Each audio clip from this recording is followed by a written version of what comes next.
अस्सलामुअलैकुम। टेलीस्कूल के इस एजुकेशन प्रोग्राम में खुशामदीद।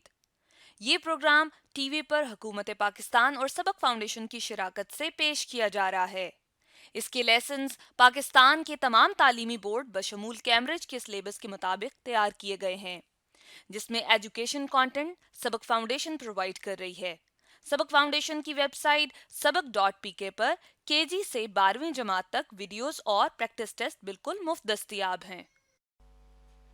फिज़िक्स लेसन में आज हम सर्कुलर मोशन और सिंपल हार्मोनिक मोशन के टॉपिक्स को डिस्कस करेंगे, जो कि फेडरल बोर्ड पंजाब बलूचिस्तान और केपीके की class 11th chapter number 7 oscillations में मौजूद हैं, और यही टॉपिक्स सिंध और कैम्ब्रिज की क्लास 11th में भी मौजूद हैं। इन वीडियोस को सुनने के बाद, देखने के बाद, आपको एक ऑब्जेक्ट का मोशन जो कि सर्कुलर पाथ में है उसे एक्सप्लेन करना, उससे डिफ़ाइन करना अच्छे तरीके से आ जाना चाहिए। आज के फिज़िक्स के लेसन और इससे मुंसलिक वीडियोस को घर बैठे देखने के लिए आप सबक.pk की वेबसाइट पर जा सकते हैं। यहाँ पर तमाम बोर्ड्स की 9वीं से 12वीं जमात तक फ़िज़िक्स के सारे टॉपिक्स पर वीडियोस और प्रैक्टिस टेस्ट बिल्कुल मुफ्त मौजूद हैं। इनके ज़रिए आप अपने कंसेप्ट को पुख्ता करके इम्तिहानात में शानदार नंबर हासिल कर सकते हैं। स्टूडेंट्स, यूनिफॉर्म सर्कुलर मोशन और सिंपल हार्मोनिक मोशन के दरमियान हम रिलेशन देखेंगे, और इसके लिए हम एक अरेंजमेंट ले लेते हैं। हमारे पास एक अरेंजमेंट है और इसमें हम देखते हैं कि एक mass spring system vertically hanged है। वर्टिकली ये जो है वो ऑसिलेट करेगा, और इसके साथ एक पॉइंटर अटैच है। एक पॉइंटर को यहाँ पे हम P1 से रिप्रेजेंट कर देते हैं। ये P1 पॉइंटर है, और ये मैस जो है, ये ब्लॉक जो है जिसका मैस M है, ये अटैच है। इसके साथ पॉइंटर अटैच है, और मैस खुद स्प्रिंग के साथ वर्टिकली अटैच है। अब पॉइंटर जो है वो जब मैस ऑसिलेट करेगा तो पॉइंटर भी उसके साथ ही ऑसिलेट करेगा। पॉइंटर की मीन पोजीशन, पॉइंटर और मैस की मीन पोजीशन ए से हम यहाँ पे रिप्रेजेंट कर देते हैं।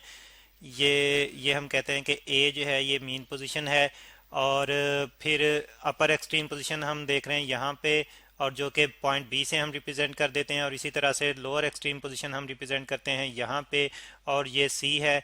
तो पॉइंटर इन एक्सट्रीम पोजीशन के दरमियान मीन पोजीशन ए के अलोंग ऑसिलेट करेगा।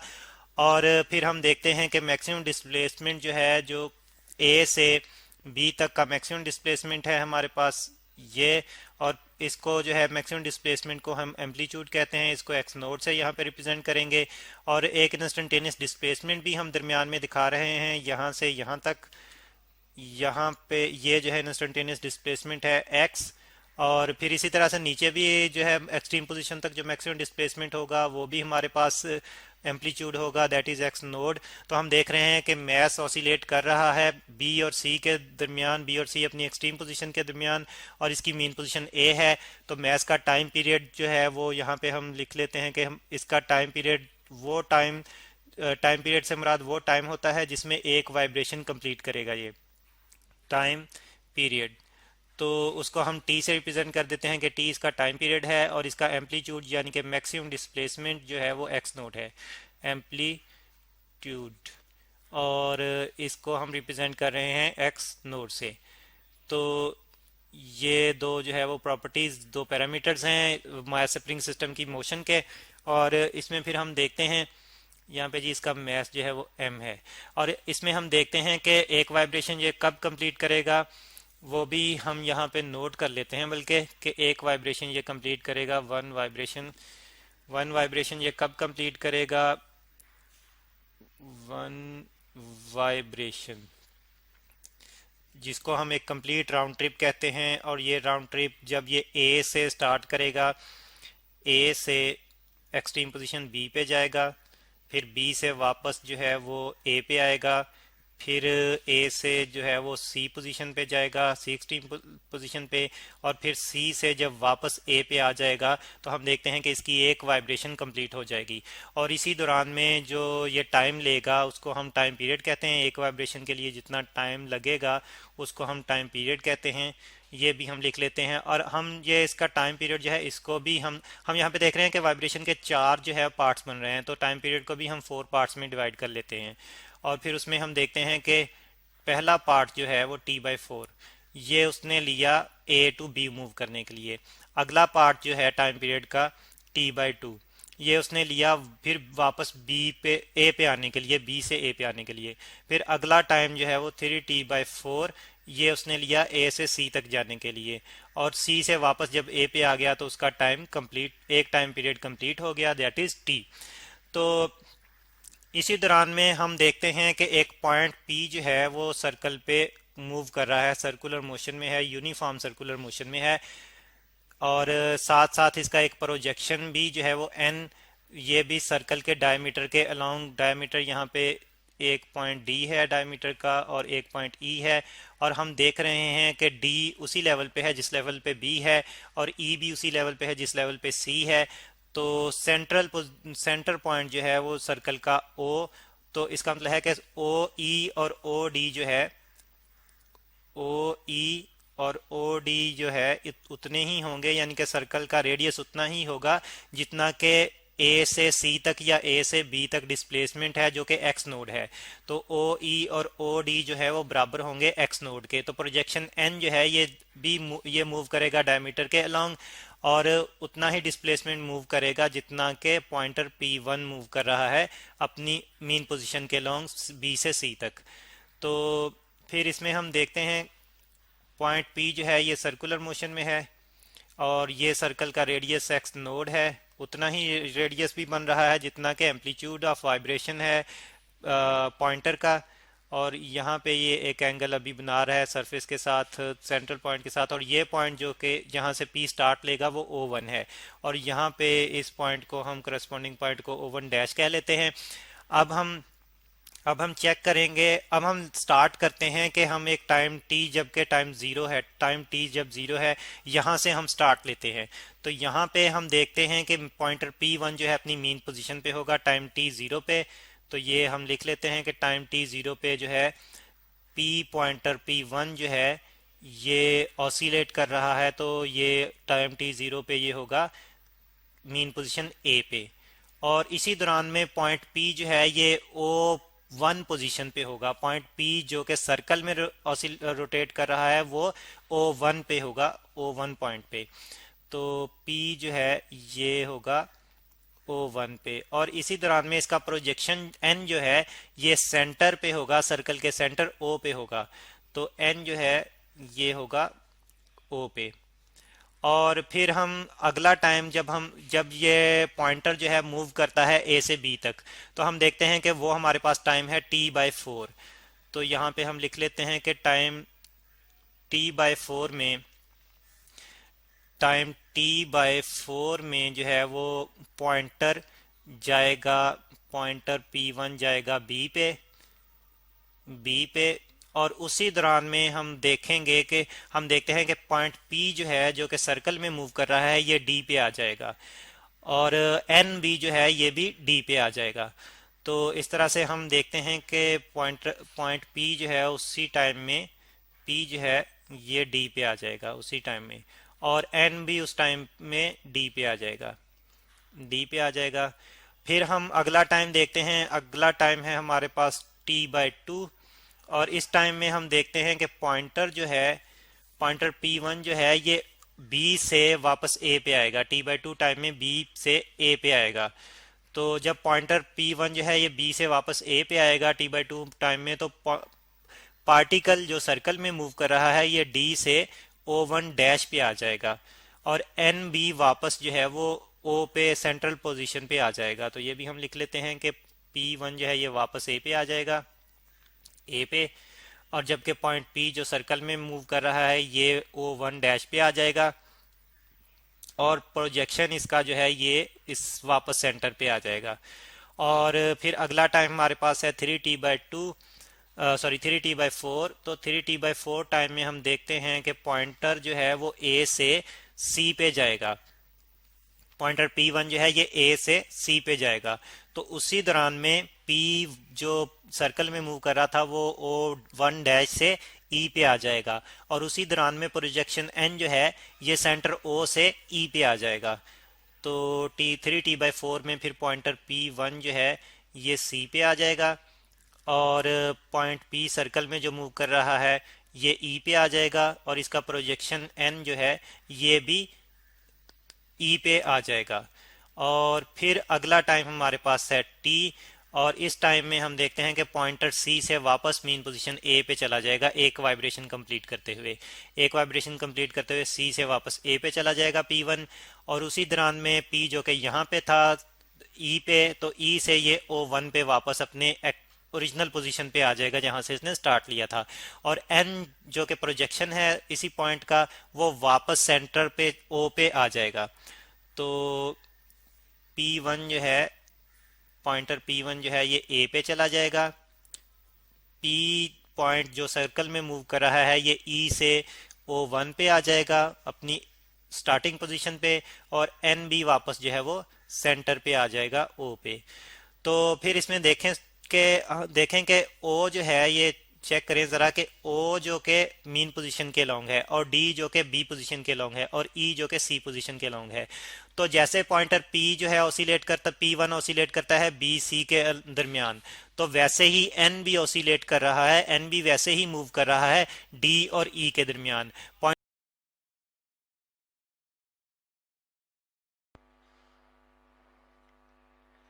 स्टूडेंट्स, प्रॉब्लम है हमारे पास simple harmonic motion and uniform circular motion, और हम देखते हैं ये रिलेशन हम डिटेल में डिस्कस कर चुके हैं सिंपल हार्मोनिक मोशन और यूनिफॉर्म मोशन के बारे में। तो उन्हीं में कुछ क्वांटिटीज़ के लिए हमने रिलेशंस बनाई थी, तो उनको यूज़ करते हुए हम ये प्रॉब्लम सॉल्व करेंगे। प्रॉब्लम क्या है? A body of mass 0.025 kg attach to a spring is displace through 0.01 metre to right of mean position.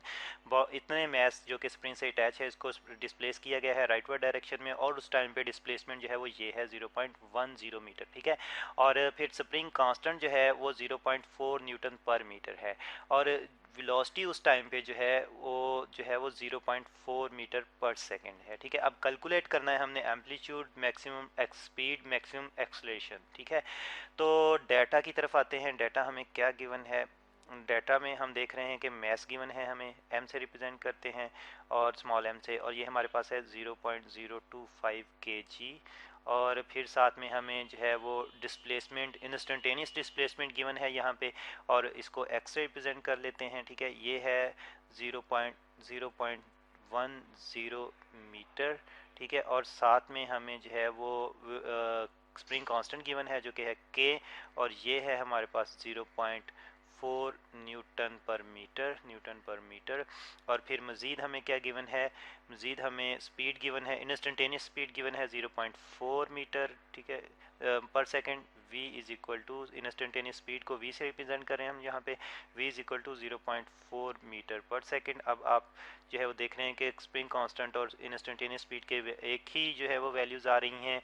तो ये जो है वो किसी स्पेसिफिक केस में ही हो सकता है, नॉट नेसेसरली जो है कि इनकी वैल्यूज़ एक जैसी आनी चाहिए, यानी कि इनकी वैल्यूज़ जो है वो हर केस में एक जैसी नहीं आ सकती। सिर्फ इस पर्टिकुलर केस में यहाँ पे हमारे पास जो है एक जैसी वैल्यूज़ आ रही हैं, ठीक है। डिफरेंट वैल्यूज़ हो सकती हैं इनकी। अच्छा, अब हम बात करते हैं जो हमने कैलकुलेशन करनी है उसकी बात करते हैं। हम सोल्यूशन की तरफ आते हैं, और एम्पलीट्यूड हमने फाइंड आउट करना है। एम्पलीट्यूड फाइंड आउट करना है जो कि मैक्सिमम डिस्प्लेसमेंट होता है फ्रॉम मीन पोजीशन, और इसको एक्स नॉट से रिप्रेजेंट करते हैं। और अब कैलकुलेट कैसे करेंगे? तो इसके लिए हम इंस्टेंटेनियस वेलोसिटी का ही जो है फार्मूला यूज़ करेंगे। वो क्या है हमारे पास? वो है जी v is equal to omega, omega जो कि एंगुलर फ्रीक्वेंसी है, into square root of x not square minus x square, ठीक है। एक्स नॉट जो कि मैक्सिमम एम्पलीट्यूड है, मैक्सिमम डिस्प्लेसमेंट यानी कि एम्पलीट्यूड है जो हमने फाइंड आउट करना है, और एक्स स्केयर जो है ये इंस्टेंटेनियस डिस्प्लेसमेंट जो कि हमें गिवन है, और ओमेगा जो है ये एंगुलर फ्रीक्वेंसी है। अब ओमेगा को, पहली ओमेगा की बात कर लेते हैं। ये हम कैसे कैलकुलेट करेंगे? तो ओमेगा स्टूडेंट्स हम जानते हैं ये हमारे पास होता है k over m, square root of k over m के, square root of k over m के, और के जो कि मैस स्प्रिंग कांस्टेंट है और एम मैस है। पहले ओमेगा को अगर हम कैलकुलेट करें तो वैल्यूज़ पुट करेंगे यहाँ पे। अगर हम वैल्यूज़ पुट कर दें तो ओमेगा हमारे पास आ जाएगा 0.4 न्यूटन पर मीटर, और मैस की वैल्यू हमारे पास 0.025 kg, ठीक है, ये है। और इसका स्क्वायर रूट लेंगे और सॉल्व करेंगे कैलकुलेटर की मदद से, तो ओमेगा हमारे पास इसकी वैल्यू आ जाती है 4। और ये क्योंकि एंगुलर फ्रीक्वेंसी है, तो अगर हम यूनिट की बात करें और यूनिट को सॉल्व करें तो ये रेडियन पर सेकंड में हमारे पास आती है, रेडियन पर सेकंड में। ठीक है, यूनिट्स को हम सॉल्व भी कर सकते हैं, और न्यूटन को अगर जो है वो हम यहाँ पे जो है वो यहाँ पे अगर नीचे जो है इसी चीज़ को हम सॉल्व कर लें तो हम देखते हैं न्यूटन को अगर हम जो है स्प्लिट करें इसके बेस यूनिट्स में, यानी कि केजी मीटर पर सेकंड स्क्वायर, पर स्क्वायर ऑफ सेकंड, और साथ में पर मीटर आ जाएगा, पर मीटर आ जाएगा, और डिवाइड बाय जो है वो केजी है। ठीक है, केजी। अब हम देख रहे हैं एक तो जो है वो केजी से कैंसिल आउट होगा, और दूसरा मीटर पर मीटर से कैंसिल आउट होगा, पर सेकंड स्क्वायर रह जाएगा, और सिर्फ पर सेकंड स्क्वायर का स्क्वायर रूट जो है वो पर सेकंड आ जाएगा, और साथ में हमने एंगुलर फ्रीक्वेंसी होने की वजह से साथ में हमने रेडियन का जो है वो सिंबल जो है वो डालना है। ठीक है, रेडियन का यूनिट जो है वो यहाँ पे रिप्रेजेंट करना है। तो बहरहाल एंगुलर फ्रीक्वेंसी ओमेगा हमने कैलकुलेट कर ली है, जो कि हमारे पास आ रही है 4 रेडियन पर सेकंड। इसको यूज़ करेंगे हम कैलकुलेशन में, और फिर जो है वो हम अपने जो है वो इंस्टेंटेनियस डिस्प्लेसमेंट फाइंड आउट करेंगे।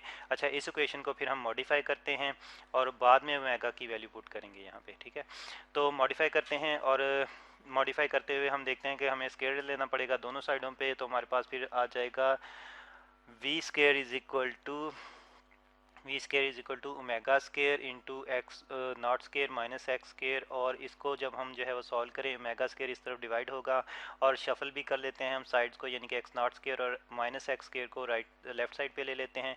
Omega square v not square v square से डिवाइड हो जाएगा, तो ये हमारे पास इस फॉर्म में आ जाएगा। अब हमने फाइंड आउट करना है एक्स नॉट, तो एक्स स्केयर जो है इसको इस तरफ शिफ्ट करेंगे, एडअप हो जाएगा v square over omega square, और प्लस हो जाएगा इस तरफ एडअप हो जाएगा प्लस एक्स स्केयर।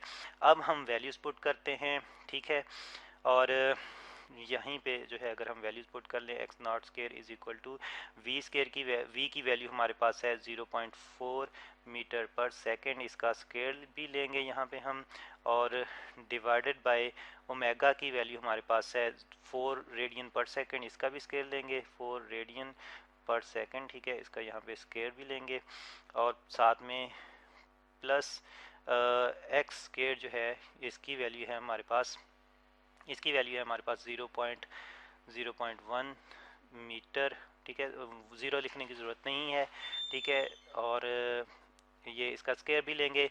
अब हम सॉल्व करते हैं तो एक्स नॉट स्केयर की वैल्यू हमारे पास स्टूडेंट्स आ जाती है 0.02, और यूनिट की अगर हम बात करें तो ऊपर मीटर पर सेकंड है, और इसका स्केयर आ जाता है तो मीटर पर सेकंड, मीटर स्केयर पर सेकंड स्केयर हो जाएगा। ठीक है, और डिवाइड बाय यहाँ पे भी सेकंड का स्केयर आ जाएगा। रेडियन को हम कंसीडर नहीं करेंगे, एंगुलर फॉर्म से हम लीनियर फॉर्म की तरफ जा रहे हैं, डिस्प्लेसमेंट की लीनियर डिस्प्लेसमेंट की तरफ, तो सेकंड का जो है पर सेकंड का स्केयर पर सेकंड स्केयर यही आ जाएगा, प्लस यहाँ फिर मीटर स्केयर आ जाएगा। अब हम देखते हैं कि ये कैंसिल आउट होकर हमारे पास metre square commonly metre square ही आ जाएगा हमारे पास, दोनों क्वांटिटीज़ जब एडअप होंगी तो हमारे पास फिर यूनिट क्या आ जाएगा, मीटर स्केयर।